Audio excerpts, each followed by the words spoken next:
Buenas tardes amigos y amigas, yo soy el peatón analítico. Fíjense que bueno, no he hecho muchos videos porque la verdad es que he estado analizando un poco más la situación. Han pasado bastantes cosas en una semana en donde México nos estamos dando cuenta que cuando es un año electoral, pues los grupos de poder pues salen totalmente a defender cada uno lo suyo, pero el común denominador es, por ejemplo, tenemos al PRI, al PAN, en donde pues su capital político era en base a lo que es el presupuesto federal, estatal, municipal, y entonces pues las campañas pues totalmente no les costaba. Pero ahorita nos estamos dando cuenta que no nada más venía de eso, sino venía también el favorecer a una clase empresarial que pues siempre cuando había crisis económicas, cuando había alguna desastre natural, pues se les otorgaba créditos y se les rescataba financieramente por el simple y llano hecho de ser amigos de las personas que estaban en el poder, al grupo acorde. Entonces, nos estamos dando cuenta que realmente la corrupción verdaderamente sí estaba en todas partes. Definitivamente vivíamos en una burbuja de la corrupción donde todo giraba alrededor de esta situación, y lo peor de todo es que nosotros como mexicanos pensamos que pues las personas que ejercían la corrupción eh, eran simplemente personas que tenían la suerte, que siempre habían nacido con mucho dinero y que pues teníamos que hacernos amigos de ellas, ¿no? Para estar bien, para poder acceder a tener algún tipo de beneficios que se llaman en este caso las migajas. Y por otro lado también observábamos que el estudiar, el convivir con este tipo de personas, tu futuro lo ibas a arreglar. Todo es el caso de que la clase media optó por que sus hijos estudiaran en escuelas privadas. ¿Para qué? Para que hicieran amistades de buena familia y a su vez después pudieran acceder a un buen empleo, o lo pudieran jalar hacia una Secretaría de Estado, una dependencia. Entonces, la política se corrompió, pero esto pues fue al principio de que este país es independiente. Los tiempos cambian, nada más la tecnología, los lugares, pero a final de cuentas las personas que han caminado por el centro histórico, por los centros históricos de las ciudades, nos hemos dado cuenta que se respira una atmósfera, un lujo excesivo, y en donde todo el mundo quería estar. Pero hoy en día nos damos cuenta que esas grandes edificaciones, esos grandes edificios monumentales que sin estar en España pues querían asemejar a España, pero no era así. O sea, esos edificios pues hacen viejos, no les dan mantenimiento, tienen que cambiar, ¿no? Entonces es lo mismo que sucedió con este país, una clase aristocrática, una dictadura. Quisimos imitar a Europa, a Francia, a Inglaterra,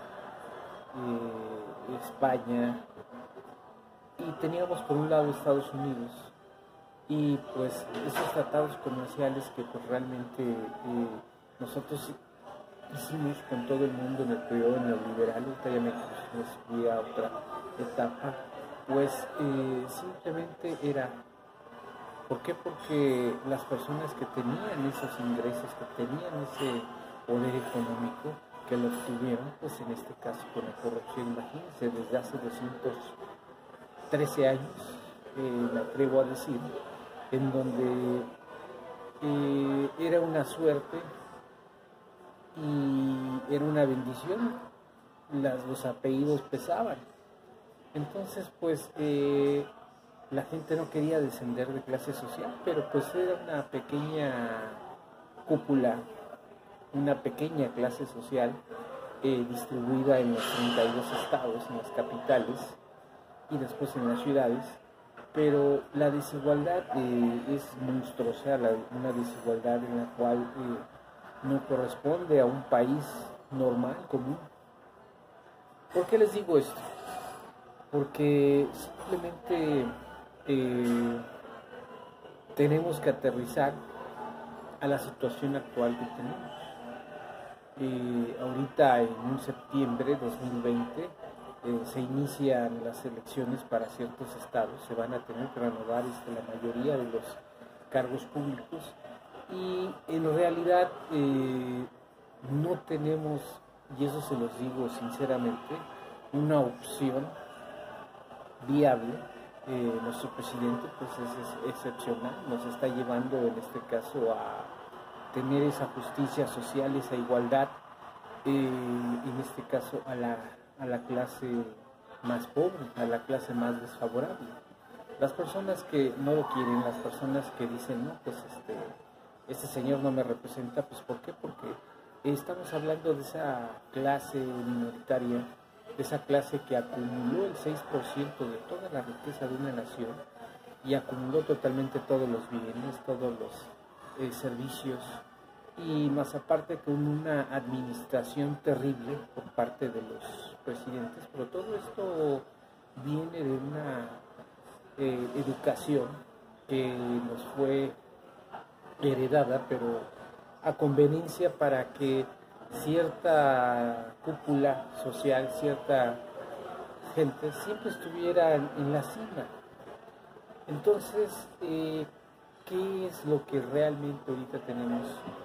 En esta semana casi va a ser las fiestas patrias, en donde nos damos cuenta que el partido que llevó al presidente a ser el presidente de la nación, en donde pidió carro completo para que votaran para tener el Congreso de la Unión en poder de él, que tuvieran la mayoría de los municipios, que tuvieran varios estados, pues este partido falló, pero en sí Morena no falló, el partido, la Generación Nacional, sino los que fallaron es a la hora de crear ese partido, a la hora de llegar, pues en este caso aceptaron gentes de las corrientes del PRI, del PAN, del PRD, Movimiento Ciudadano, y esas personas pues se incrustaron en esa alternativa, pero esa alternativa a final de cuentas, una vez llegando en el poder, pues los intereses económicos, políticos y las carreras políticas no crean que desaparecen cuando hay un movimiento, en este caso del pueblo de México, ¿no?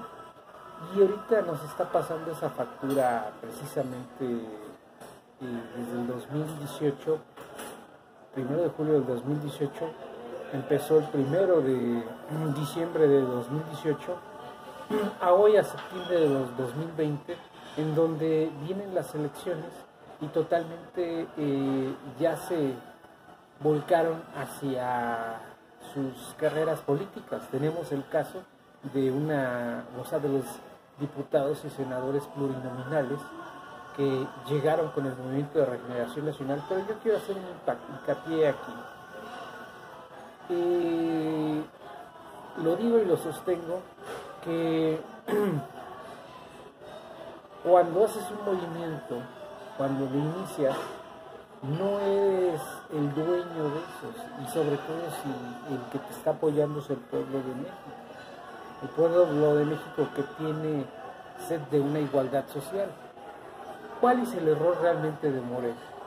El error de Morena está exactamente en que los fundadores se creen los dueños de este partido. Y como los dueños de este partido se creen que ellos tienen totalmente la facultad y la marca de Morena. Pero en este caso no se han dado cuenta de que sin el apoyo del pueblo de México y sobre todo sin el presidente Andrés Manuel López Obrador no son nada. Ahorita estamos viendo que pues a final de cuentas los cambios de la cuarta transformación se tienen que hacer, pero hay que acordarnos que la gente que viene del PRI, del PAN, del PRD, pues tienen ya costumbres de corrupción muy arraigadas. En esas costumbres muy arraigadas realmente no podemos, en este caso, tapar el sol con un dedo. Tenemos muchos personajes, mucho dinero que se robaron del erario público. Antes el erario público ni siquiera se tenía cuantificado cuánto era la cantidad de dinero. Entonces, todos estos personajes pues hacían fortunas, hacían propiedades, hacían empresas, hacían, en este caso tenían ranchos, tenían quintas, tenían hoteles, tenían todo tipo de bienes y nadie les decía nada porque simplemente no había registro de dónde salía el dinero, ¿no? Y salía de los impuestos y esas fortunas, esas empresas, todos esos bienes pues vienen precisamente del endeudamiento de este país. O sea, yo les voy a hablar claro. El modelo económico que tiene China era el modelo económico que tenía México cuando fue el milagro mexicano. Ellos siguieron al pie de la letra en una economía que, pues si quieren ustedes decirles popular, socialista, pero a final de cuentas la diferencia de México de los 70s y China de los 70s, México se lo llevaba de calle. México de los 80, China de los 80, como que México todavía se los llevaba de calle, pero ya empezaba a surgir. México de los 90s y China de los 90s, pues totalmente nos rebasaron. México del 2000 y China del 2000, pues totalmente ya se perfilaban una potencia y nosotros nos perfilábamos a un país maquilador. México del 2010 al China del 2010, una superpotencia China, y México un país dependiente, importador en este caso de tecnología, y México del 2020 y China del 2020. Ni más ni menos China es una superpotencia económica, tecnológica, militar, educativa. Y México, me cuesta trabajo decir, México no es ni siquiera autosuficiente en alimentos, importamos la mayor parte del combustible, gas, gasolinas, tenemos petróleo pero lo vendemos y nos lo regresan ya refinado y nos lo venden más caro, vendimos la industria petrolera, vendimos la industria eléctrica, vendimos totalmente todas las fábricas. Y fíjense lo que vi una entrevista de Carlos Salinas de Gortari en la época de los 80s, o sea, cuando él, pues él empezó en el sexenio de López Portillo, era asistente de Miguel de la Madrid, también ahí estaba Córdoba Montoya, estaba también Camacho Solís, había muchos personajes economistas. Cuando fue presidente de la República Miguel de la Madrid, pues secretario de Programación y Presupuesto Carlos Salinas de Gortari, y cuando entró Carlos Salinas de Gortari a la presidencia, decían, no, pues México tenía fábricas de cuchillos, de bicicletas, de triciclos, de todo. ¿Cómo era posible? Pues vendieron hasta la banca, vendieron todas las empresas. Pero, ojo, estábamos igual que China. Y yo les hago una pregunta ahorita en el 2020. ¿Acaso esas fábricas de cuchillos, esas fábricas de bicicletas, esas fábricas de todo lo que tenía el Estado y donde era accionista en todos los negocios donde llegaba, ahorita qué tiene México? Yo les digo una cosa, nada. No tenemos nada. No tenemos nada, o sea, nada más lo único que tenemos es como empecé en mi video al principio, tenemos las estructuras de los centros históricos viejos y si no les dimos mantenimiento nunca, pues se están derrumbando, se están cayendo. Nada más lo que se trata de hacer, por ejemplo, hay ciudades coloniales, patrimonios culturales, en donde todos los negocios tienen que tener la fachada colonial. Y nada más mantienen la fachada. Vean la Ciudad de México, vean el cuadro histórico, el centro histórico, y de todas las ciudades capitales, y van a ver que son fachadas. Así México es una fachada, que somos un país capitalista, que somos una potencia mundial, pero no podemos ni siquiera generar los empleos que necesita nuestra población. Tenemos un modelo educativo que pues tenemos puros abogados, tenemos puros médicos, tenemos puros dentistas, puros contadores, puros administradores, puros arquitectos, ingenieros. ¿Para qué? Para que vengan las empresas extranjeras, inviertan y nos den trabajo, y el gobierno nada más administre, y el erario público pues se robe todo. Así era el modelo, y cada 3 años, 6 años había nuevos ricos en México, y así, imagínense 213 años así, donde había nuevos ricos, y precisamente los que se dedicaban a la política, y después los que compraron las empresas del Estado, y luego que fueron los grandes empresarios, pues no nada más se conformaban con ser empresarios, sino que el gobierno tenía que darles dinero para hacer los proyectos. Eso estuvo terrible. Eso nos llevó totalmente al país que ahorita vemos. O sea, yo les invito, salgan a la calle, y sobre todo cuando esté lloviendo, cuando no haya gente, o en las madrugadas, salgan los que tienen carro. Caminando pues es muy peligroso, pero salgan y vean sin gente que es nuestro país. Somos un país fachada, un país como que tiene bancos, tiene todos los sistemas financieros, está todo. Somos un país del primer mundo, pero solamente en las áreas económicas donde tienen los negocios pues estas personas, ¿no? Ahorita llegó la pandemia del coronavirus, ¿y qué pasaba? ¿Qué es lo que quería los empresarios? Ojo, empresarios que se hicieron, en este caso prestanombres, y compraron las empresas que eran del Estado, y ni siquiera era dinero de ellos, sino los mismos expresidentes vendieron las empresas y que se consiguieron prestanombres, y ahorita son los grandes empresarios, que no quieren pagar impuestos, por cierto, y son los empresarios que tienen el grupo Frena, la BOA, los gobernadores golpistas. Entonces, yo les hago una gran pregunta. Ese México, esa ficción, en este caso es México fachada, véanlo. Viene el coronavirus, estos empresarios, esta clase quería que se endeudara México, el país. ¿Para qué? Para que le dieran el dinero a los grandes empresarios y que hubiera proyectos. Y así era siempre, ¿eh? Ahora sí que se ponían el sombrero ajeno, pero nunca con su dinero. Entonces, ahorita que tenemos un presidente que se preocupa por, en este caso, las clases más desprotegidas, las clases sociales más vulnerables, donde se les está dando apoyos de programa social, y específicamente a cada persona en el campo, adultos mayores, becas, incentivos, programas, y se están haciendo caminos de concreto y de piedras, en donde pues históricamente el sur está olvidado. Históricamente hay una parte del país que nunca le tomaron atención, porque la mayoría de nuestros presidentes fueron del norte del país y la zona centro, entonces es lo más desarrollado.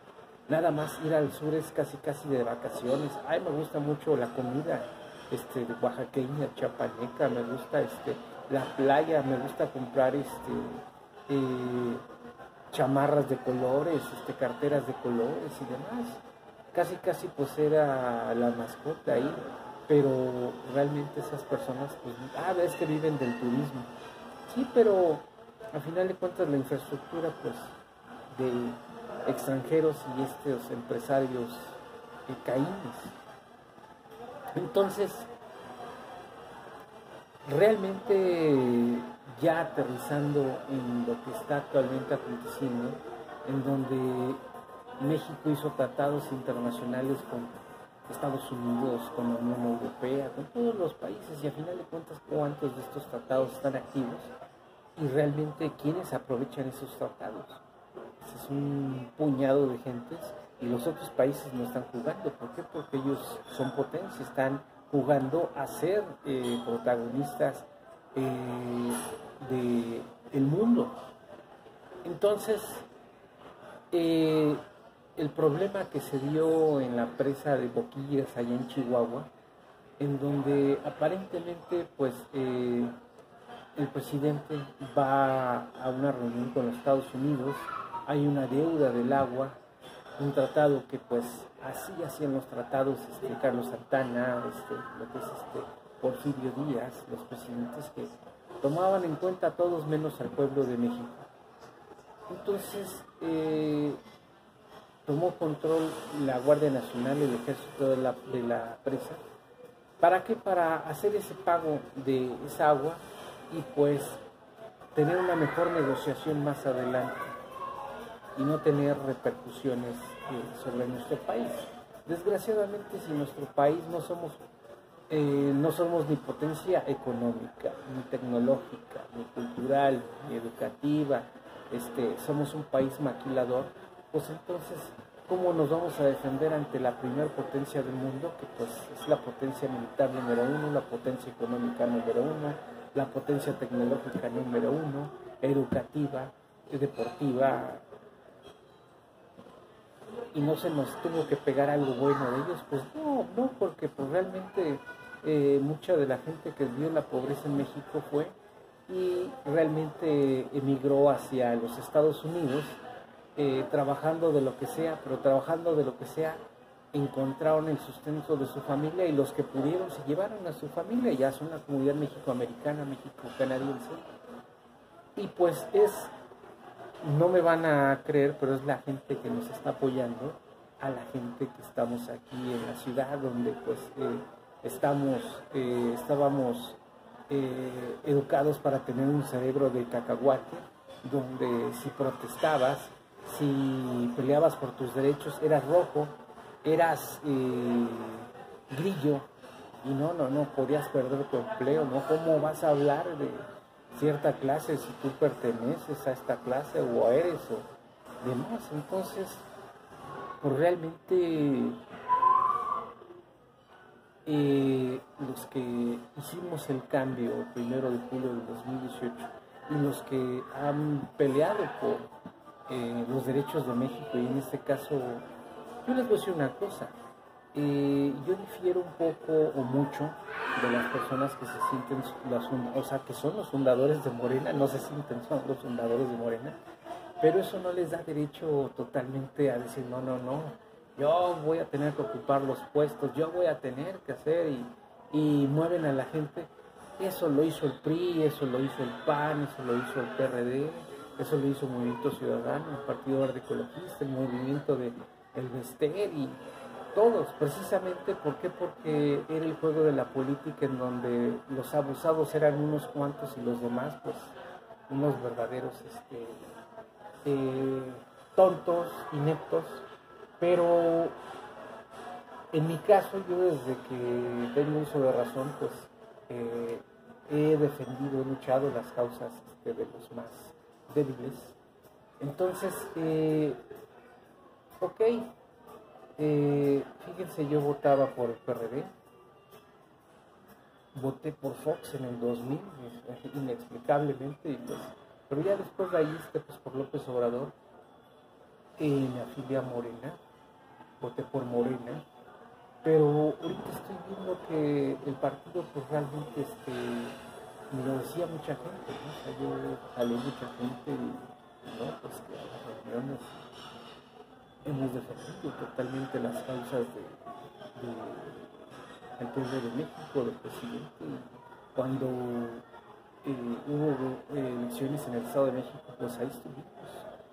Cuando se perdieron, y llegamos con más fuerza porque nos sentó el coraje. Y para el presidente de la República, en este caso con Andrés Manuel López Obrador, pues le echamos todo al asador. Pero sinceramente estábamos luchando una causa que pues era muy difícil ganar y la ganamos y carro completo. Pero hoy en día, casi 2 años de que el movimiento triunfó, 2 años ya tiene de que triunfó y de que tomó el poder, pues realmente el no designar la dirigencia de Morena, no seguir los estatutos y reventar las propias asambleas estatales, nacionales y divisiones entre todo, pues lo que hizo es alejar a la gente. Y de esa gente pues decías, bueno, pues si tengo otra opción, pues hago, ¿no? Voy. Pero al final de cuentas no hay que caernos. Ganó el presidente Andrés Manuel López Obrador. El presidente nos necesita, obviamente, a su pueblo, a la gente que lo llevó arriba. Se va a renovar Morena y ahorita pues realmente todo el mundo quiere tener mano de Morena. En este caso dicen que Porfirio Muñoz Ledo, y que es infiltrado del PAN, y que Mario Delgado, y que Citlali. Citlali pues me parece una persona sensata y sobre todo que viene del pueblo.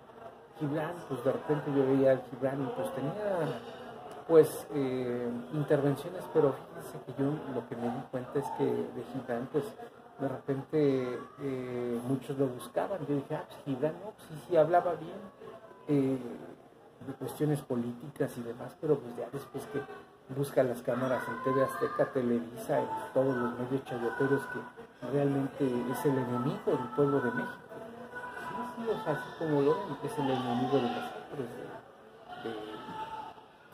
de los que nos consideramos el pueblo de México, y no nada más los que vivimos en México, sino la comunidad México-americana, migrantes. En este caso, yo estuve a punto de quedarme allá en Estados Unidos,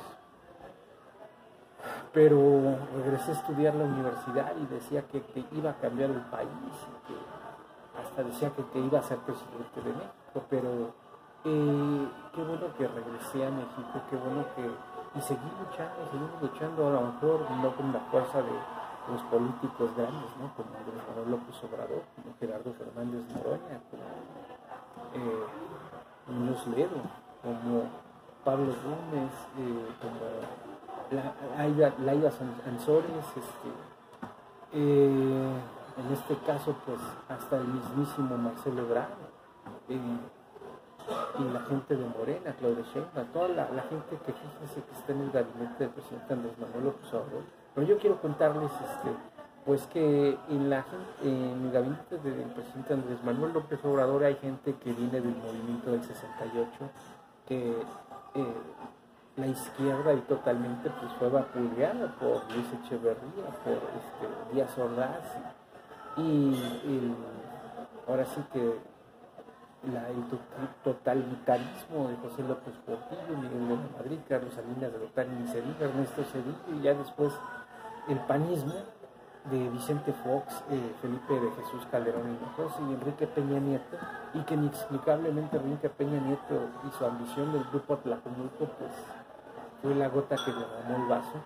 Pero fíjense que, regresando a la cuestión de Chihuahua, al principio pues me enojé, ¿cómo es posible que los campesinos agredan y salgan y el ejército? Y bueno, ya después es el problema de hablar sin investigar, sin saber de lo que hablas, ¿no? O sea, sí vi, pero ya analizando el problema, y ya como lo explicó el gobierno de México y lo explicó el presidente, pues que exgobernadores del PAN, legisladores también incitaron al pueblo, a los campesinos, a los agricultores a protestar, y les dieron palos para sacar al ejército y la guardia y provocar un enfrentamiento. Y pues la orden del presidente es salirse. Entonces pues ahora que ya tienen la presa, ahora quién lo va a manejar. Ese es un gran problema.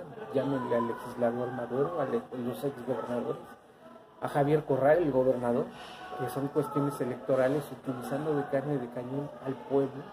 Pero creo que se equivocaron porque nuestro presidente, compañero presidente, el presidente, nuestro líder, compañero presidente, porque pues en este caso pues somos compañeros la izquierda de la militancia, nuestro líder, porque es nuestro líder, guste o no les guste, y nuestro presidente, porque nosotros lo pusimos, ¿no? Pero a final de cuentas, a lo que quiero llegar es de que desenmascaró totalmente las cuestiones políticas, y eso es muy importante, tan importante que realmente nos explicó con manzanitas qué es lo que sucedió y qué hay responsables. Entonces, de ahora en adelante, las reglas cambian. Los panistas, quieran ustedes o no, los priistas, los perredistas, Movimiento Ciudadano, Partido Verde Ecologista, se tienen que andar con mucho cuidado. ¿Por qué? Porque eso de acarrear a la gente, en este caso los agricultores, los productores, pues todos reciben beneficios de programas sociales. ¿Con qué cara van a decirle que regrese la Guardia Nacional, el Ejército, cuando de repente la delincuencia organizada llegue y les tire sus puertas y les quite sus pertenencias? Entonces iban a querer a un ejército, una Guardia Nacional. Y entonces no va a llegar los exgobernadores del PAN, no van a llegar los legisladores del PAN, no va a llegar el gobernador Javier Corral a ayudarlos, a hacerles el paro. Entonces, es parte de este México donde nosotros tenemos que empezar a ver que nosotros somos carne de cañón de los políticos. La política es así, cuando son épocas electorales, entonces sí les interesamos, entonces sí